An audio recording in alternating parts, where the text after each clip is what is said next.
Bismillahirrahmanirrahim. Assalamualaikum warahmatullahi wabarakatuh.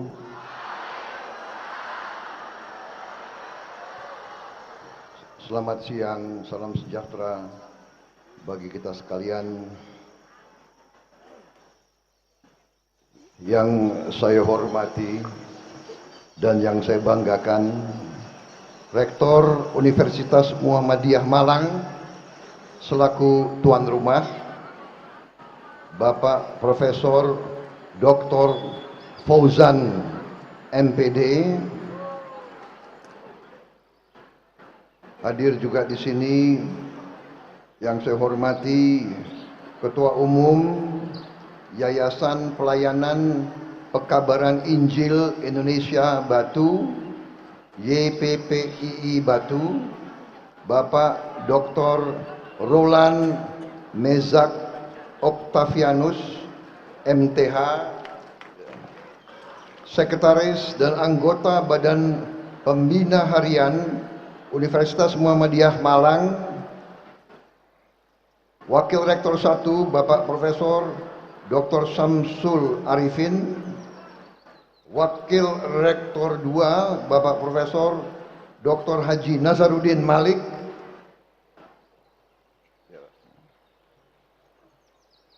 Wakil Rektor 3 Bapak Dr. Nur Subeki STMT, Wakil Rektor 4 Bapak Profesor Dr. Sidik Sunaryo SH MSI MHum, para pejabat dan seluruh jajaran Universitas Muhammadiyah Malang yang saya hormati dan saya banggakan, dan juga terutama seluruh mahasiswa Universitas Muhammadiyah Malang yang saya hormati dan yang saya cintai.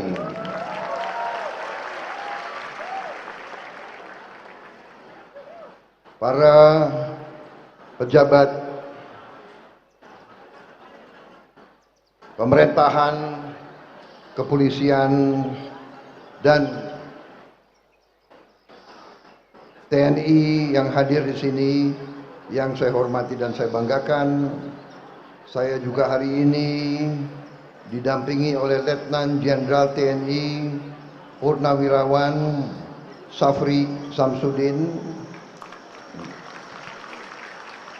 Asisten Khusus Menteri Pertahanan Bidang Manajemen Pertahanan, Letnan Jenderal TNI Purnawirawan Agus Sutomo, Asisten Khusus Menteri Pertahanan, Laksamana Madya TNI Didit Purnawirawan Didit Herdiawan, Asisten Khusus Menteri Pertahanan Bidang Matra Laut, kemudian Marsikal Muda TNI Bambang Eko, Staf Khusus Menteri Pertahanan Bidang Komunikasi, Saudara Daghnil Anzar Simanjuntak, Staf Khusus Menteri Pertahanan Bidang Hukum, dan hadir juga anggota DPR RI Saudara Moreno Suprapto.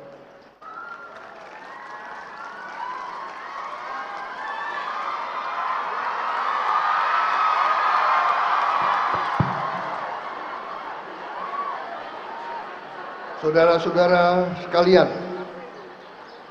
terutama Sivitas Akademika Universitas Muhammadiyah Malang, marilah kita tidak henti-hentinya memanjatkan puji syukur kehadirat Allah Subhanahu wa taala, Tuhan Maha Kuasa, atas ridhonya kita hari ini masih diberi kesehatan dan masih diberi nafas dapat bertatap muka di aula yang baik ini, dalam hari yang baik ini, tanpa kekurangan sesuatu apapun. Salawat dan salam kita sampaikan ke junjungan kita Baginda Nabi besar Muhammad Rasulullah SAW yang telah memberi kepada kita agama dan peradaban. Saudara-saudara sekalian, saya ingin menyampaikan terima kasih yang sebesar-besarnya atas kehormatan yang diberikan kepada saya hari ini, diundang di tengah-tengah saudara-saudara sekalian.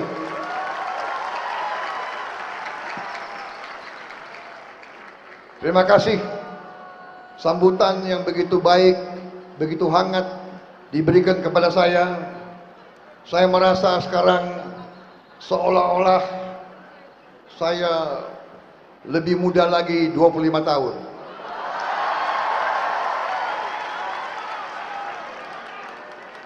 Nampaknya kita harus sering bergaul dengan anak-anak muda supaya energinya sampai ke kita, saudara-saudara sekalian.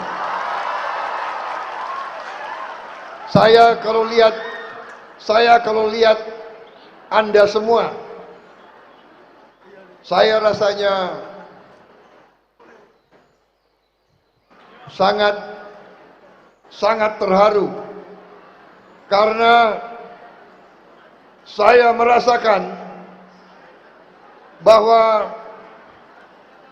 kita ini yang di panggung ini, kita harus bekerja lebih baik lagi agar masa depan mereka baik dan masa depan mereka cerah.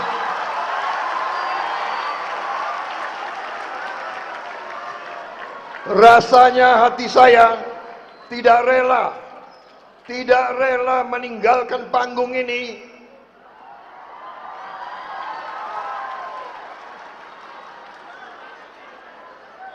kalau yang di panggung itu tidak beres bekerjanya untuk anak-anak kita.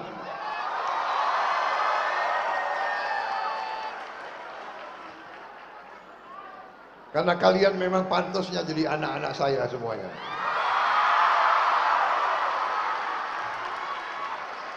Walaupun saya suka menghibur diri saya, ya. Saya suka menghibur diri saya. Jangan panggil anak lah, panggil adik saja, kira-kira begitu.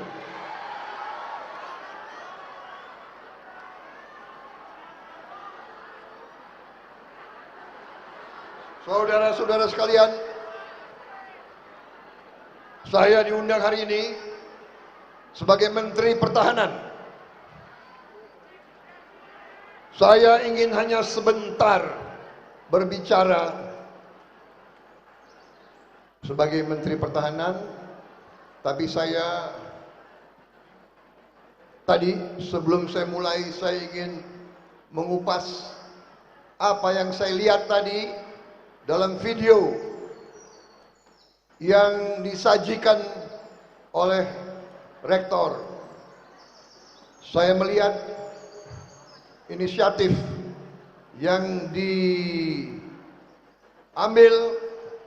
oleh Rektor beserta jajaran Universitas Muhammadiyah Malang adalah suatu langkah-langkah yang luar biasa, langkah-langkah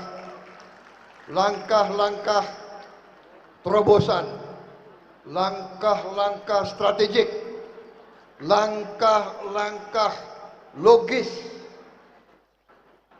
Inilah langkah-langkah untuk mengatasi kesulitan nyata yang kita lihat, yang kita rasakan, yang berlaku di masyarakat dan bangsa kita saat ini, saudara-saudara sekalian. Karena itu saya menyampaikan penghargaan yang sangat besar Pak Rektor dan jajarannya, dan saya optimis. Saya sekarang tambah optimis. Dengan kedatangan saya di kampus ini, saya merasa sekarang tokoh-tokoh kampus, sekarang ada profesor-profesor yang mau turun gunung, yang mau bekerja di tengah-tengah rakyat, mengatasi kesulitan rakyat. Ini luar biasa. Terima kasih Dan ini nampaknya adalah tradisinya Muhammadiyah. Muhammadiyah lahir dengan misi terutama pendidikan. Misi pendidikan. Hanya dengan pendidikan kita bisa mengatasi kemiskinan. Hanya dengan pendidikan kita bisa menjadi bangsa yang bermartabat. Hanya dengan pendidikan kita bisa mencapai keadilan dan mencapai kesetaraan dan mencapai demokrasi dan mencapai kehormatan kemerdekaan sejati, saudara-saudara sekalian. Jadi sekarang saya ingin menyinggung sedikit bahwa bangsa Indonesia setelah mengarungi perjalanan sebagai negara berdaulat sudah berapa dasawarsa, kita sekarang sesungguhnya berada di ambang tinggal landas, di ambang take off, di ambang kebangkitan menuju negara maju.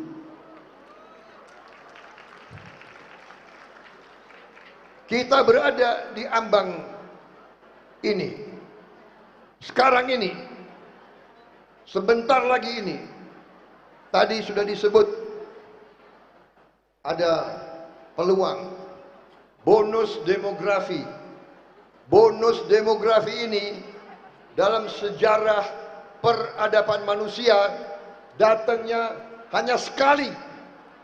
Dalam sejarah suatu bangsa hanya sekali. Jarang ada kesempatan lagi. Hanya sekali. Ada negara yang mengambil peluang ini maju. Ada negara yang tidak mampu mengambil peluang ini. Saudara-saudara sekalian, para mahasiswa Civitas Akademika, marilah kita bersama-sama jadi bangsa yang bisa memanfaatkan peluang ini. Jangan kita mau terus menjadi negara yang tidak maju. Kita ingin menjadi negara maju. Kita ingin menjadi negara yang bisa menghasilkan, tidak hanya menggunakan, tapi menghasilkan.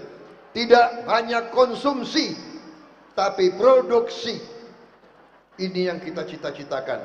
Kita ingin Anda sekalian dan seluruh rakyat Indonesia dan semua anak-anak Indonesia dan semua laki-laki dan perempuan Indonesia, kita ingin melihat hidup terhormat, hidup dalam keadaan terhormat.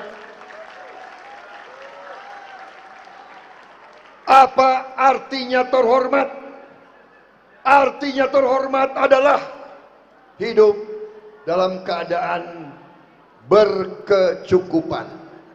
Hidup cukup pangan, cukup papan, cukup sandang. Hidup dengan melihat anak-anak kita bisa riang gembira, bisa tumbuh dengan sehat, bisa cukup gizi, tidak kalah dengan bangsa-bangsa lain.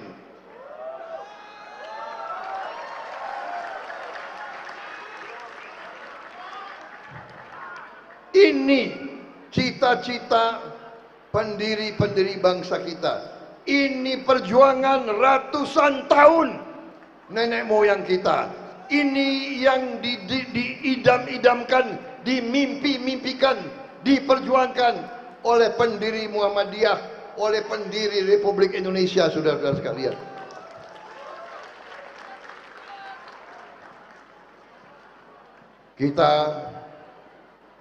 Kita harus akui, kita pernah jadi bangsa yang kalah Harus kita akui, jangan malu mengakui sejarah kita sendiri.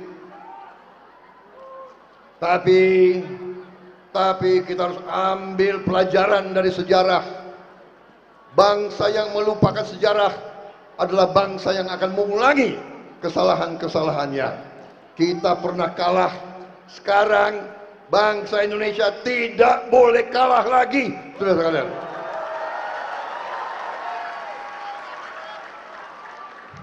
Kita harus menjadi negara yang kuat.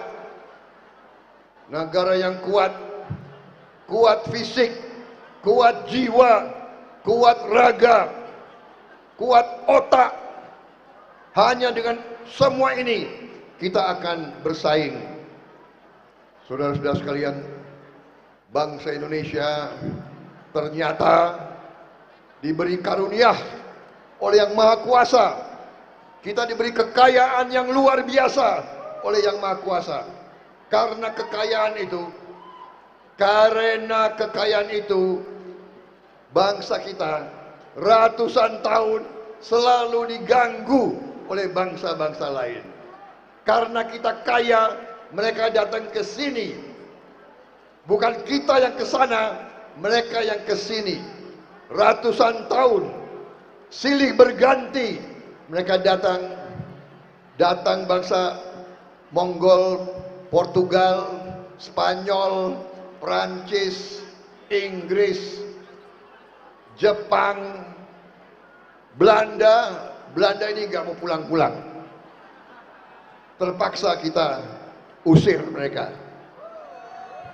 Dengan perjuangan yang gigih, perjuangan ratusan tahun, perjuangan di mana-mana, yang puncaknya adalah di Jawa Timur ini, di Surabaya, di Malang, di mana anak-anak muda kita umurnya 20 tahun seperti kalian, mereka angkat senjata, mereka melawan penjajah, dan mereka merebut kemerdekaan untuk saudara-saudara sekalian semuanya.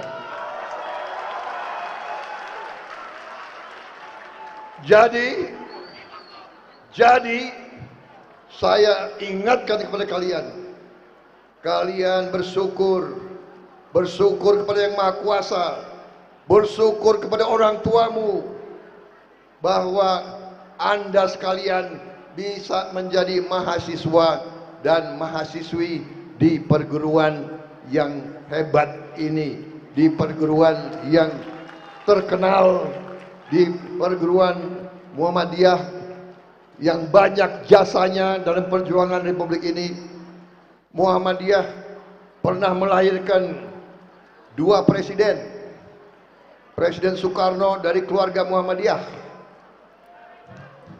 Presiden Soeharto dari keluarga Muhammadiyah, sekolah Muhammadiyah, pendiri Tentara Nasional Indonesia, Jenderal Besar TNI Sudirman adalah kepala sekolah SMA Muhammadiyah di Purwokerto. Kepala SMA Muhammadiyah pada usia 29 tahun. 29 tahun jadi panglima besar Tentara Republik Indonesia yang menjadi Tentara Nasional Indonesia, memimpin perlawanan terhadap Belanda, memimpin perlawanan terhadap Inggris, yang menang Perang Dunia Kedua. Si kepala sekolah SMA Muhammadiyah ini yang memimpin. Dan begitu banyak anak-anak muda kita, begitu banyak kiai-kiai kita, begitu banyak mahasiswa-mahasiswa kita yang merebut kemerdekaan. Bukan hanya bicara, bukan hanya pidato, tapi mempertaruhkan nyawanya. Kalau tidak salah, di Malang ini ada jalan yang sekarang diberi nama Jalan Pahlawan Trip. Dan di situ ada monumen. Kalau tidak salah ada 39 mahasiswa pelajar yang gugur pada hari itu di Malang melawan serbuan Belanda. Saudara-saudara sekalian, saya cerita ini untuk menggugah saudara-saudara kalian. Karena justru dengan kekayaan kita nanti akan mampu mencapai cita-cita kita. Masa depan Anda semua, masa depan anak-anak muda semua ini, masa depan Anda adalah gemilang, adalah luar biasa. Nanti Indonesia, sebentar lagi Indonesia akan menjadi negara bukan lagi G20. Kita sekarang sudah G20. Kita sekarang negara ke-16 ekonomi terbaik di dunia, 16 ekonomi terbesar. Kita sebentar lagi akan jadi negara ke-12, kemudian negara ke-8, ke-9, bahkan ada yang meramalkan kita bisa menjadi negara ke-4 terbesar di dunia dari segi ekonomi. Bisa. Kita bisa. Kita diramalkan tahun 2050 berarti 27 tahun lagi, 26 tahun lagi ya. 26 tahun lagi kalian di puncak kariermu. Sekarang umurmu berapa? 18? Tambah 26. Berapa itu? 44. Di antara Anda semua ini akan yang jadi nanti gubernur Jawa Timur, akan jadi bupati, akan jadi profesor, akan jadi konglomerat, akan jadi menteri pertahanan, akan jadi presiden.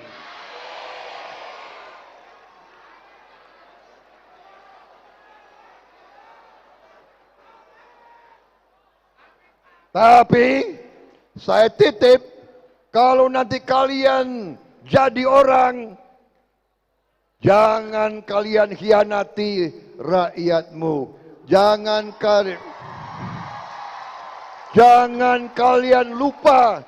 Jangan kalian lupa orang tuamu. Jangan jadi koruptor.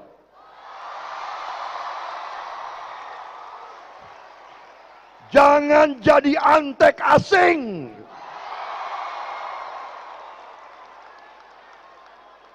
Saya titip, nanti 26 tahun yang lagi saya tidak tahu saya berada di mana.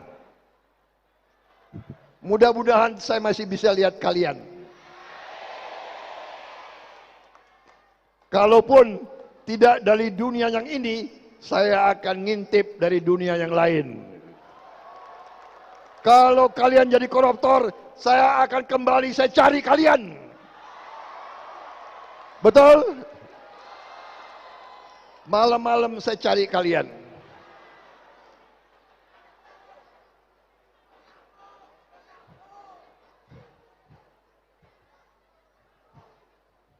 Bagaimana? Cukup ceramah saya? Cukup? Sebentar ya, aku minta izin dulu sebentar ya.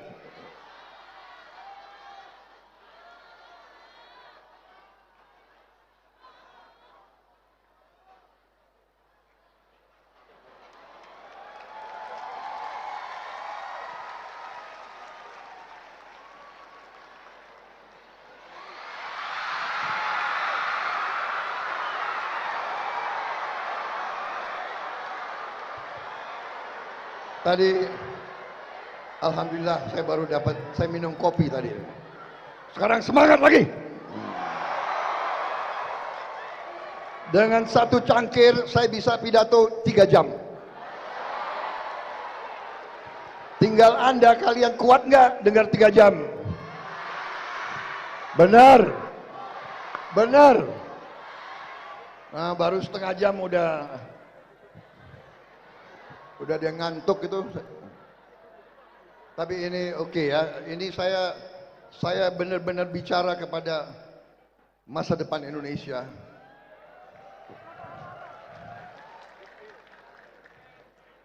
Bangsa kita diberi Yang Maha Kuasa kekayaan luar biasa.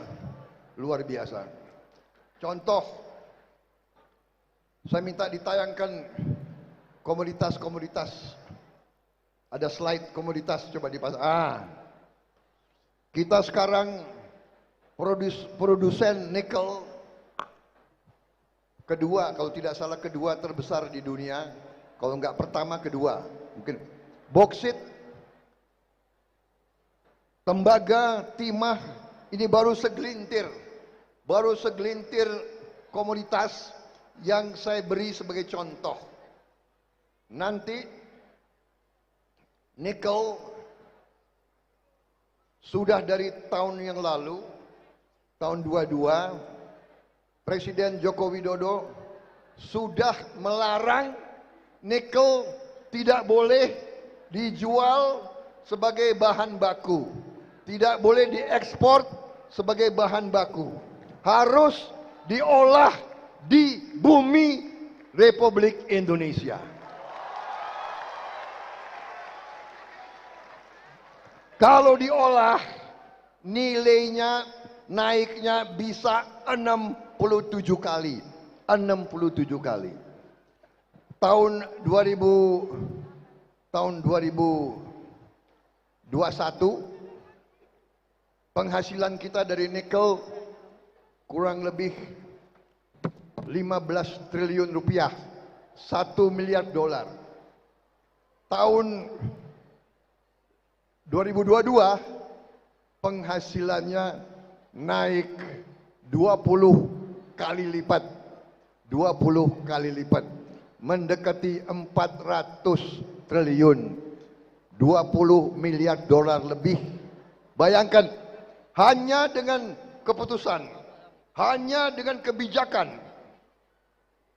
Begitu Pak Jokowi menerapkan kebijakan itu, negara asing marah, berang, negara asing protes, negara asing mengancam akan boikot barang-barang kita, akan boikot macam-macam. Mereka sudah boikot kelapa sawit kita, Eropa sudah boikot kelapa sawit kita.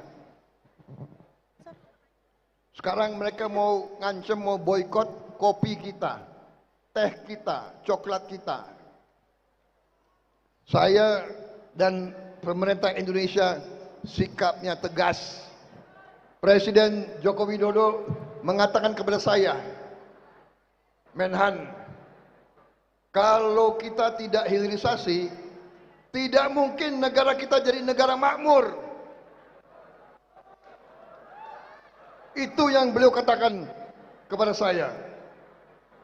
Kalau kita tidak memaksa barang-barang itu diolah di Indonesia, kita tidak mungkin jadi negara makmur. Kita selamanya, anak-anak kita selamanya akan dapat gaji yang kecil, dapat upah selalu yang minimum. Kita tidak mau itu. Kita tidak mau itu. Kita mau anak-anak kita hidup dengan baik. Kita mau anak-anak kita berpenghasilan cukup. Itu tekad kita. Karena itu saya mendukung kebijakan-kebijakan itu dan saya akan meneruskan kebijakan-kebijakan itu, saudara sekalian.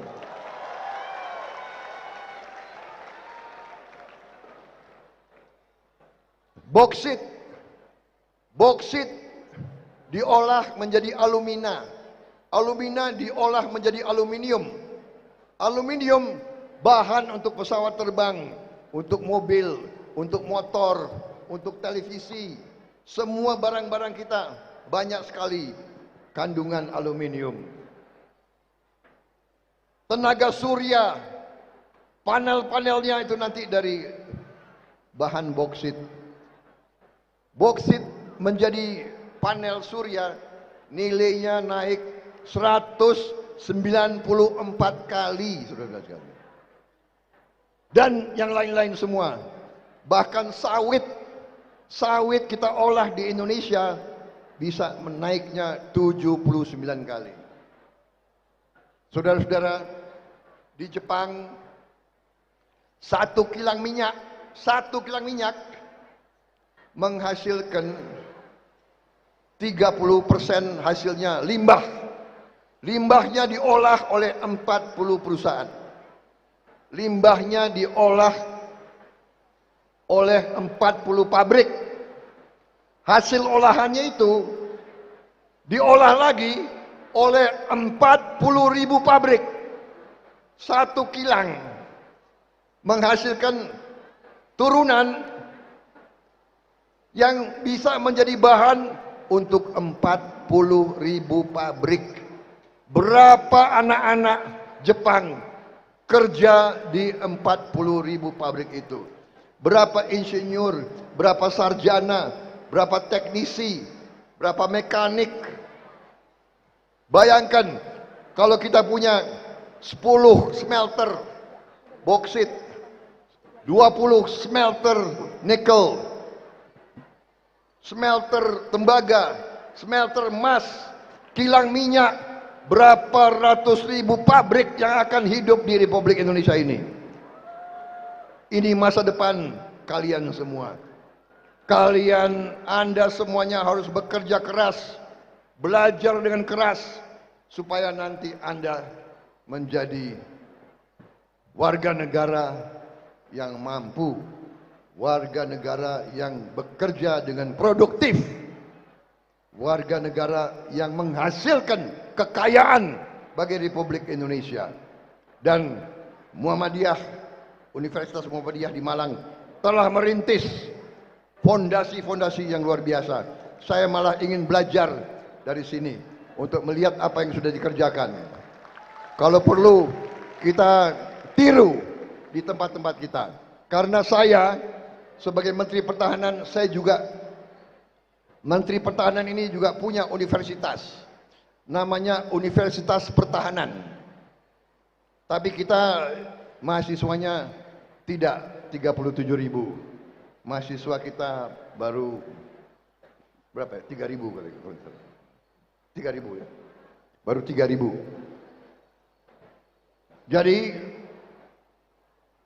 saudara-saudara sekalian, tadi saya kasih gambaran sedikit.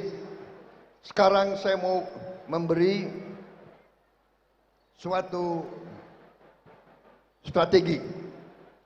Bagaimana mencapai itu? Jangan hanya pinter pidato, jangan hanya pinter omong. Ini. Yang penting, karena ini adalah lembaga cendekiawan. Di sini banyak profesor, di sini banyak PhD, S3. Seorang doktor, seorang PhD itu orang yang paling pinter di sebuah negara. Karena nggak ada lagi S4 atau S5, ya kan? S1, S2, S3. Doktor. Doktor itu kalau di tentara sama dengan jenderal. Kalau udah doktor, apalagi udah guru besar, udah profesor, seumur hidup akan dipanggil profesor. Ya. Walaupun sudah nggak ngajar lagi, tetap dipanggil profesor. Prof. Sama dengan jenderal. Saya udah pensiun, tetap aja dipanggil jenderal sampai sekarang. Ya. Profesor itu dipanggil prof. Tapi kadang-kadang ada yang salah. Profnya bukan profesor, tapi provokator. Nah, tapi tidak di UMM. Sekarang apa strateginya? Sekarang saya cerita strategi ya. Penting. Bagaimana nanti mencapai itu? Bagaimana kita menuju Cita-cita kita sebentar lagi kita mencapai 2045. Kita proklamasi 1945, sebentar lagi mencapai 2045. Yang kita sebut Indonesia Emas. Sekarang sedikit aja kita tetap berpegang kepada landasan kita. Tujuan nasional kita apa? Sesuai dengan proklamasi kita, undang-undang tujuan nasional kita jelas. Ya. Melindungi segenap bangsa Indonesia, seluruh tumpah darah Indonesia, memajukan kesejahteraan umum, mencerdaskan kehidupan bangsa, melaksanakan ketertiban dunia berdasarkan kemerdekaan, perdamaian abadi dan keadilan sosial. Ingat, ini nilai-nilainya. Kemudian apa target kita 2045? 2045 sekarang kita punya produksi domestik bruto. Artinya seluruh hasil kita satu tahun nilainya adalah tahun ini sudah 1,4 triliun dolar. 1,4 triliun dolar. 1.400 miliar dolar. Tahun ini 1,4. Tahun 22 masih 1,3. Tapi nanti 2045 target kita adalah 9,8 triliun. 9,8 triliun. Naiknya itu berapa itu? 7 kali. 7 kali. Naiknya 700% lebih dalam kurun waktu 20 tahun. 2024 sampai 2045. Ranking kita sekarang 16 besar di dunia. Kita bisa mencapai 5 besar di dunia. Bayangkan enggak? Kita nanti akan di atas Inggris, di atas Belanda yang dulu jajah kita. Kita nanti akan lebih besar dari Belanda. Nanti penghasilan kita sekarang tahun ini adalah 4.580 dolar per kapita satu tahun. Kita menuju 30.000 dolar. Nanti tantangannya adalah bagaimana kekayaan ini bisa kita kelola supaya merata, supaya tidak hanya dikuasai segelintir orang di atas, tapi bisa merata seluruh rakyat kita menikmati kekayaan seluruh bangsa Indonesia. Saudara-saudara, bagaimana kita mencapai itu? Kita mencapai itu karena kita benar-benar harus mengakui bahwa landasan, fondasi kita sekarang sudah kuat. Dan ini harus diakui adalah berhasil karena pemerintah yang dipimpin oleh Presiden Jokowi. Kadang-kadang bangsa Indonesia malas menghormati pemimpin-pemimpinnya. Males menghormati orang tuanya sendiri. Males menghormati guru-gurunya sendiri. Ini kelemahan kita. Kalau ada kesalahan tidak pernah dilupakan. Kalau ada prestasi susah diingat. Kita menang olahraga dimanapun, kadang-kadang kita juga males tepuk tangan. Kita males memberi dukungan. Kita harus introspeksi diri kita sendiri. Ini keberhasilan. PDB kita naik. Neraca perdagangan kita tambah baik. Cadangan devisa kita membaik. Ini adalah landasan. Kita bangun gedung harus pakai landasan. Tidak mungkin kita tinggal landas kalau landasannya tidak kuat. Saudara-saudara, fondasi solid tadi Produsen nikel nomor 1. Produsen sawit, kelapa sawit. Bukan kepala sawit ya, kelapa sawit. Nomor 1 di dunia. Eropa boykot kita. Saya jawabnya apa? Saya jawabnya, alhamdulillah. Terima kasih.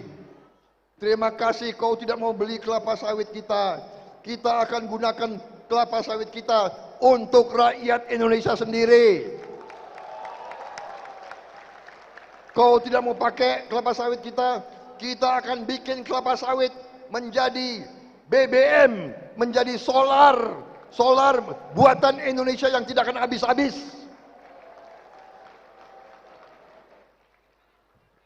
Solar yang ramah lingkungan, solar yang tidak akan menimbulkan polusi, dan BBM kita adalah dari tanaman. Habis dipanen nanti akan ada tanaman lagi, ada buah lagi, dan akan dipanen lagi. Kita tidak perlu import BBM dari manapun, dan BBM kita nanti adalah swasembada BBM, swasembada energi. Kita akan berdiri di atas kaki kita sendiri. Jadi kalau hai Eropa, kami baik sama kau, kami cinta kau, tapi kau tak cinta aku. We love Europe, but sometimes Europe does not love us. And you boycott our palm oil. You boycott our palm oil, and we say to you, thank you, sir. You don't have to buy our palm oil. We will use our palm oil ourselves, saudara-saudara. Kalau bahasa anak Jakarta, lo mau beli kek, lo nggak beli kek, emang gue pikirin. Negara gue besar, rakyat gue besar, nggak perlu kita jual ke ente sana. Kita pakai sendiri. Terima kasih, lo nggak mau beli. Jangan main-main dengan Indonesia sekarang ya. Indonesia ini punya kekayaan, punya kekuatan. Kita tidak mau dijajah kembali. Kita tidak mau menjadi kacungnya bangsa lain. Saya tidak rela kalau kalian itu disuruh-suruh oleh bangsa lain. Saya tidak rela. Saya tidak rela anak-anak saya jadi kacungnya bangsa lain. Saya tidak rela.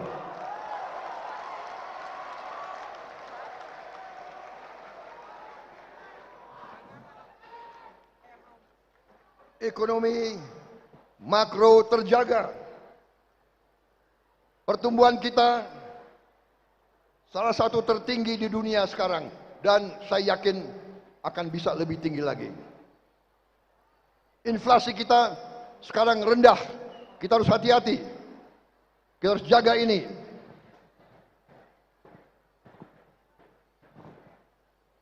Hutang pemerintah kita juga termasuk salah satu yang rendah di dunia sekarang. Kita sekarang hanya 38% dari produksi kita. Negara-negara lain jauh lebih banyak hutang daripada kita. Saya lanjut, saya persingkat. Bagaimana, masih kuat dengar pidato saya? Benar? Perlu saya minum kopi lagi?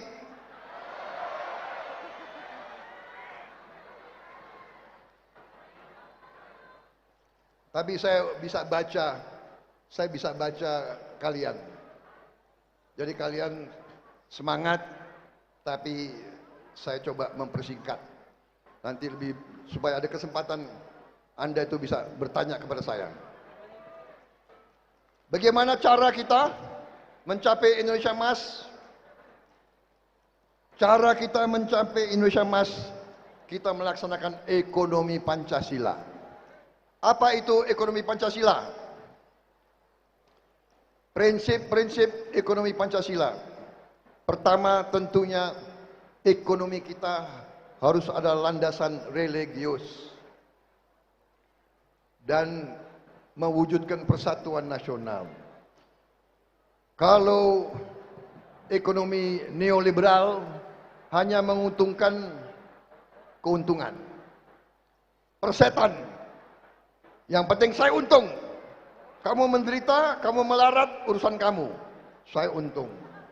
Kita tidak bisa begitu. Kita, seluruh rakyat Indonesia harus ikut menikmati keuntungan dari ekonomi kita. Ekonomi kita harus junjung tinggi kemanusiaan. Kalau ekonomi neolib, tidak ada urusan kemanusiaan. Sekali lagi, yang penting untung. Bahkan dalam sistem neolib kapitalisme itu mereka mengatakan apa? Greed is good. Keserakahan adalah baik. Serakah itu baik. Kita tidak bisa. Itu bertentangan dengan budaya kita. Kita tidak bisa mengizinkan keserakahan. Kalau saya hanya mikirin keuntungan, saya tebang aja pohon semua di tanah saya. Persetan anak cucu kita. Atau kita bikin pabrik, kita buang aja limbahnya ke sungai. Mati semua yang mandi di sungai. 3, ekonomi yang berpihak pada kepentingan nasional. 4, ekonomi yang egaliter dan kerakyatan. Dan 5, ekonomi yang berkeadilan sosial. Ekonomi Pancasila mengambil yang terbaik dari kapitalisme dan yang terbaik dari sosialisme. Ini yang kita sebut jalan tengah. Saudara-saudara, bahkan tokoh-tokoh barat pun sudah mengakui bahwa ekonomi neolib tidak bisa membawa kesejahteraan untuk rakyat. Mereka sendiri mengakui. Saudara-saudara sekalian,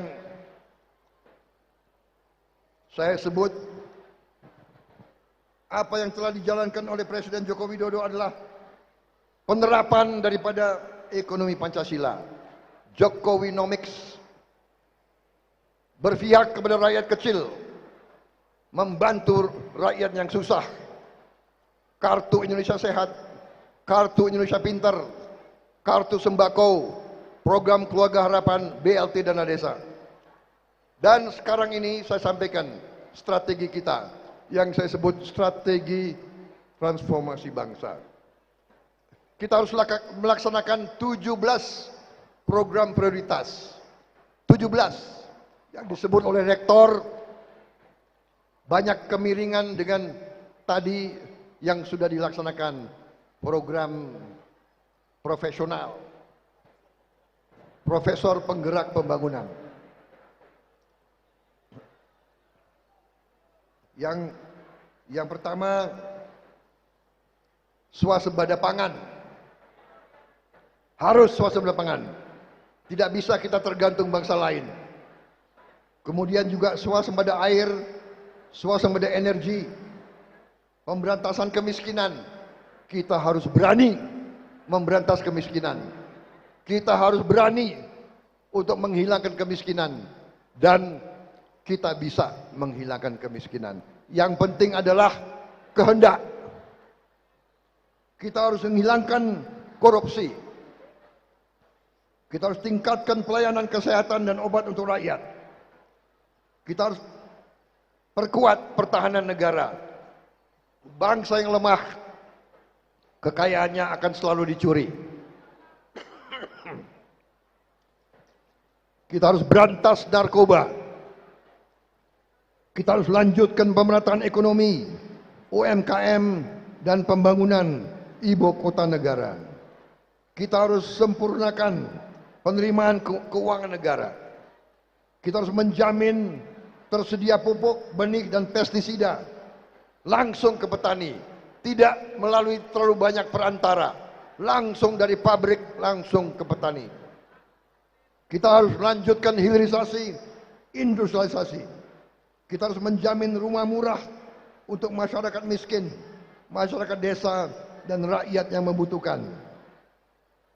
Kita harus kuatkan pendidikan, sains dan teknologi, reformasi politik, hukum dan birokrasi, menjamin lingkungan hidup, melestarikan seni budaya kita sendiri, dan tingkatkan prestasi olahraga kita. Kita ingin sepak bola Indonesia tim nasional masuk Piala Dunia, insya Allah.